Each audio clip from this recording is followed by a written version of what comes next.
શ્યામકુમારના નમસ્કાર। જો પ્રાણીઓ આપણી જેમ જ શબ્દોના માધ્યમથી વાત કરી શકતા હોત, તો આ પૃથ્વી પરનો નજારો અને આપણી જીવનશૈલી સાવ અલગ જ હોત। આજે મનુષ્ય પોતાને સૃષ્ટિનું સર્વશ્રેષ્ઠ પ્રાણી માને છે કારણ કે આપણી પાસે ભાષા છે, પરંતુ પ્રાણીઓની પોતાની એક મૂક ભાષા તો છે જ, જે આપણે હંમેશા સમજી શકતા નથી। જો તેઓ બોલતા હોત, તો કદાચ તેમની પહેલી ફરિયાદ મનુષ્યના સ્વાર્થી સ્વભાવ અને કુદરતના વિનાશ વિશે હોત। જંગલમાં રહેતા સિંહો કે વાઘ આપણને પૂછત કે તમે અમારા ઘર એટલે કે જંગલો કેમ કાપી રહ્યા છો? હાથીઓ કદાચ તેમના પરિવારના સભ્યોના શિકાર વિશે સવાલ કરત। પૃથ્વી પરના દરેક જીવની પોતાની વ્યથા અને પોતાની જરૂરિયાતો છે, જે તેઓ આપણી સમક્ષ સ્પષ્ટપણે રજૂ કરી શક્યા હોત।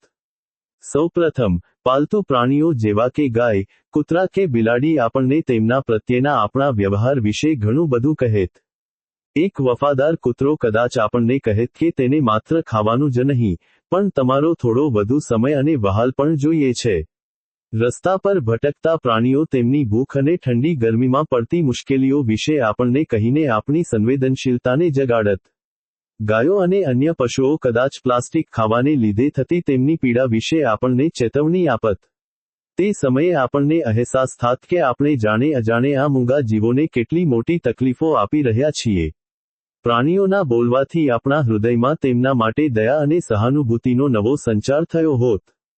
પક્ષીઓની વાત કરીએ તો, આકાશમાં ઉડતા પક્ષીઓ આપણને પ્રદૂષિત હવા અને ઘટતા જતા વૃક્ષો વિશેની તેમની ચિંતા જણાવત। ચકલીઓ અને કબૂતરો કદાચ એવું કહેત કે સિમેન્ટના જંગલોમાં હવે માળા બાંધવા માટે સુરક્ષિત જગ્યાઓ બચી નથી। ઉનાળામાં પાણીના અભાવે જ્યારે પક્ષીઓ તરફડતા હોય છે, ત્યારે તેઓ આપણને પાણી માટે વિનંતી કરી શક્યા હોત। દરિયાઈ જીવો જેમ કે માછલીઓ અને કાચબાઓ પાણીમાં વધી રહેલા કચરા અને ઝેરી રસાયણો વિશે આપણને સતર્ક કરત।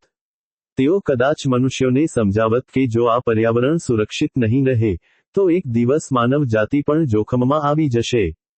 જો પ્રાણીઓ બોલતા હોત, તો વિજ્ઞાન અને સંશોધનમાં પણ ઘણી ક્રાંતિ આવી હોત। પ્રાણીઓ આપણને કુદરતી આફતો જેમ કે ભૂકંપ કે સુનામી આવતા પહેલા તેની અગાઉથી જાણ કરી શક્યા હોત, કારણ કે તેમની પાસે અદ્ભુત કુદરતી સંવેદનાઓ હોય છે। તેઓ આપણને જંગલી વનસ્પતિઓના ઔષધીય ગુણો વિશે પણ જણાવી શક્યા હોત। પ્રાણીઓના અનુભવો સાંભળવાથી મનુષ્ય અને પ્રકૃતિ વચ્ચેનો સંબંધ વધુ ગાઢ બન્યો હોત। જો કે, આ સ્થિતિમાં માંસાહાર જેવી બાબતો પર પણ ગંભીર નૈતિક પ્રશ્નો ઊભા થયા હોત, કારણ કે જ્યારે કોઈ જીવ પોતાનો જીવ બચાવવા માટે આજીજી કરતો હોય, ત્યારે તેને મારવો મનુષ્ય માટે અશક્ય બની જાત।